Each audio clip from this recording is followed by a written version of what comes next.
बोले मरत सिखावन दई गए गीधराज मारीच। मरते मरते इस बात की शिक्षा गीधराज जटायु और मारीच दोनों दे गए। गीधराज ने अंतिम समय तक, जब तक शरीर में सामर्थ्य रहा, तब तक श्री किशोरी जी को बचाने का प्रयास किया। भलो भलाई नहीं तजे, जिसका जैसा स्वभाव है, और नीच नीचाई नीच।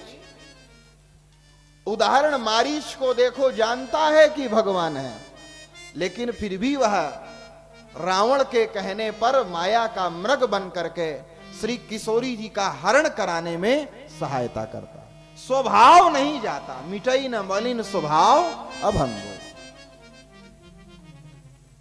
एक सज्जन थे और उनके घर में परचून की दुकान थी, पंसारी की दुकान रखे थे, अच्छे व्यापारी थे। अब जीवन भर व्यापार किया, वह स्वभाव में होता है। जो व्यक्ति जैसा कार्य करता है तो कार्य का व्यवहार उसके स्वभाव में आ जाता है। जीवन भर व्यापार किया,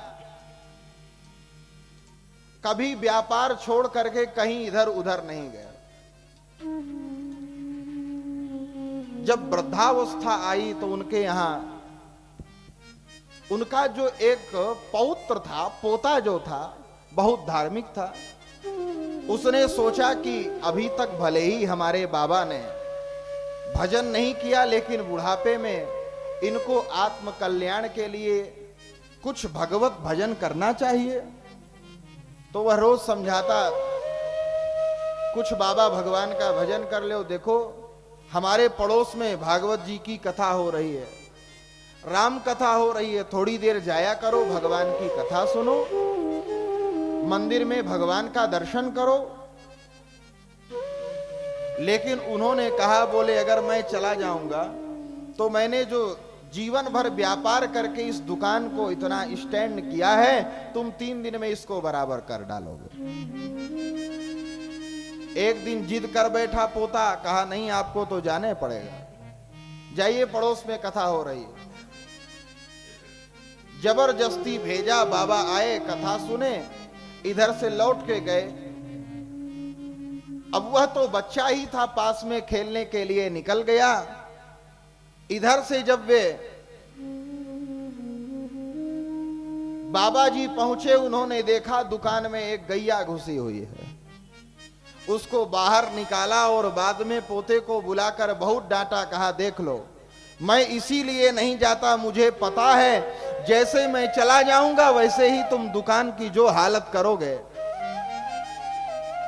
अब कुछ दिन तक तो पोता चुप रहा, गलती हो गई। कुछ दिनों बाद फिर उसने जोर लगाया, नहीं बाबा अब मैं जिम्मेदारी से निभाऊंगा, आप जाओ भगवान का भजन करो। 51 संख्या कुछ संकेत करती है, 50 के बाद 51 संख्या कुछ संकेत करती है। क्या संकेत करती है?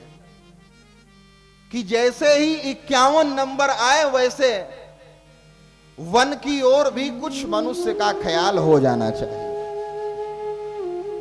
अब शरीर चढ़ने वाली अवस्था में नहीं है, उतरने वाली अवस्था में है। उसने समझाया, लेकिन बाबा नहीं माने। एक दिन कहा, आओ आप हमारे साथ बैठो, चलो आपको हम कुछ दिखा करके लाते हैं। और पोता ले गया स्मशान घाट। उसने सोचा, बोले अपने बाबा को वहां दिखाएंगे, शायद इनकी कुछ बुद्धि खुल जाए। जैसे ही स्मशान घाट लेकर के गया, बाबा ने खींच करके एक थप्पड़ मारा पोते को।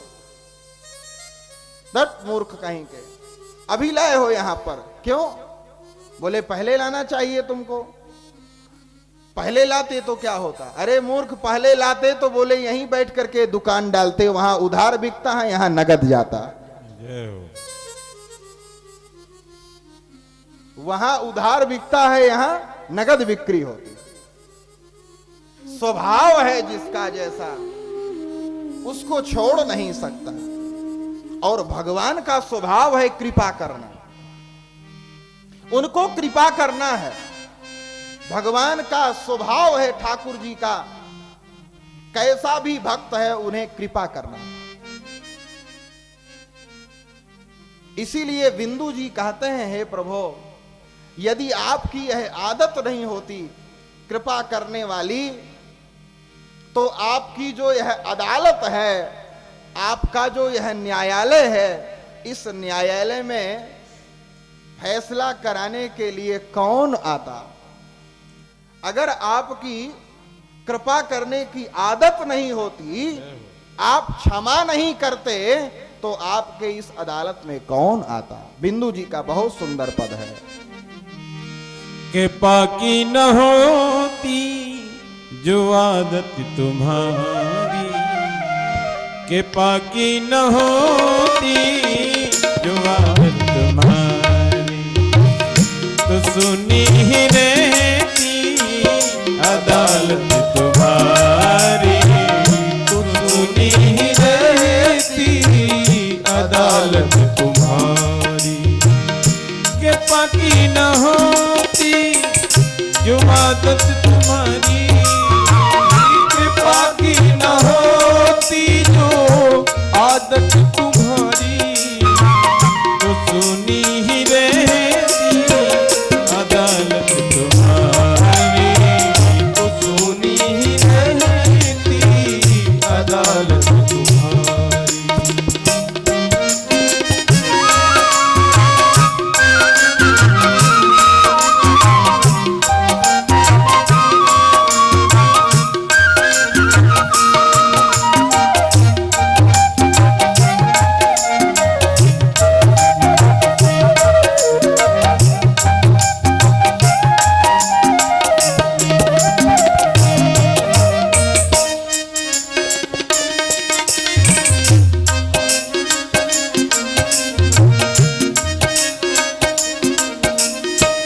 गरीबों की दुनिया है आवाज तुमसे, ओ गरीबों की दुनिया है आवाज तुमसे, गरीबों की दुनिया है आवाज तुमसे, ये गरीबों की दुनिया है आवाज तुमसे, गरीबों से है बात साहब तुम्हारी, गरीबों से है बात साहब तुम्हारी, तो सुनी ही रहती अदालत तुम्हारी, तो सुनी ही रहती अदालत तुम्हारी।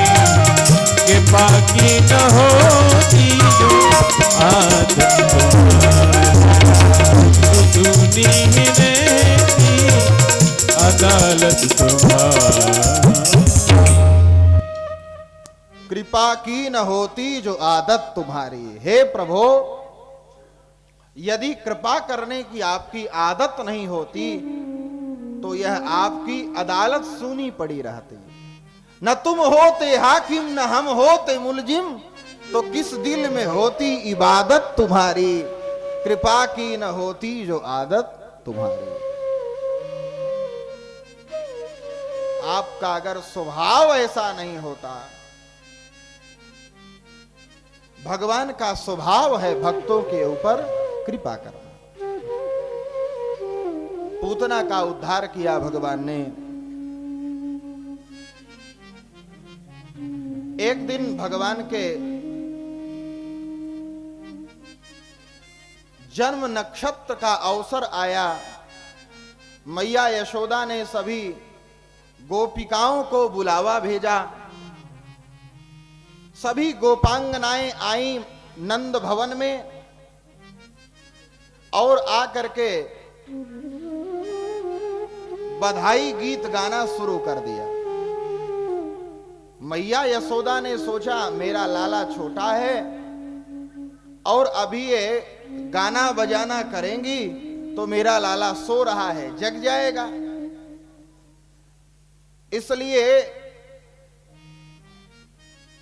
मैं इसको इस नंद भवन में एक जगह किनारे सुला दूं, जिससे सोता भी रहेगा और इधर उत्सव भी चलता रहेगा। मैया यशोदा ने एक छकड़े के नीचे लाला को सुला दिया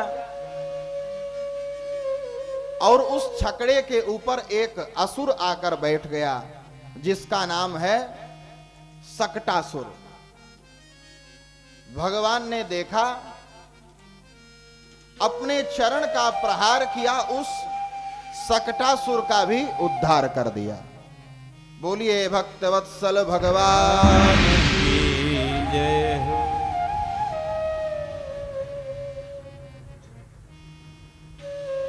एक दिन मैया यशोदा अपने लाला को दूध पिला रही थी और दूध पिलाते पिलाते मैया यशोदा ने देखा मेरा लाला तो बहुत भारी होता जा रहा है। अभी तो यह मेरी गोद में आराम से लेटा था, अब न जाने क्यों इतना भार सा मुझे लग रहा है। विचार करती यह इतना भारी तो नहीं था, छोटा सा लाला है। मैया यशोदा तो भोली भाली है। अच्छा अच्छा, अब समझ गई, इसको मैं बहुत देर से दूध पिला रही हूं, इसलिए इसने दूध ज्यादा पी लिया, इसलिए इसका वजन बढ़ गया। अब भगवान तो जानबूझकर ऐसी लीला कर रहे हैं, क्योंकि देख रहे हैं उधर से हमारे मामा कंस ने एक हेलीकॉप्टर भेजा है, तृणावर्त आ रहा है बवंडर के रूप में। और जब तृणावर्त आया तो एक मुहूर्त के लिए उसने ब्रज को रज से और अंधकार से, धूल और अंधकार से ढक दिया। तो अभी मामा जी के साथ भी तो घूमना है, इसलिए भगवान ने अपने भार को बढ़ाया। मैया यशोदा ने लाला को अपनी गोद से नीचे उतार दिया। लाला थोड़ी देर खेलेगा कूदेगा, अभी इसका दूध पच जाएगा, भार भी कम हो जाएगा।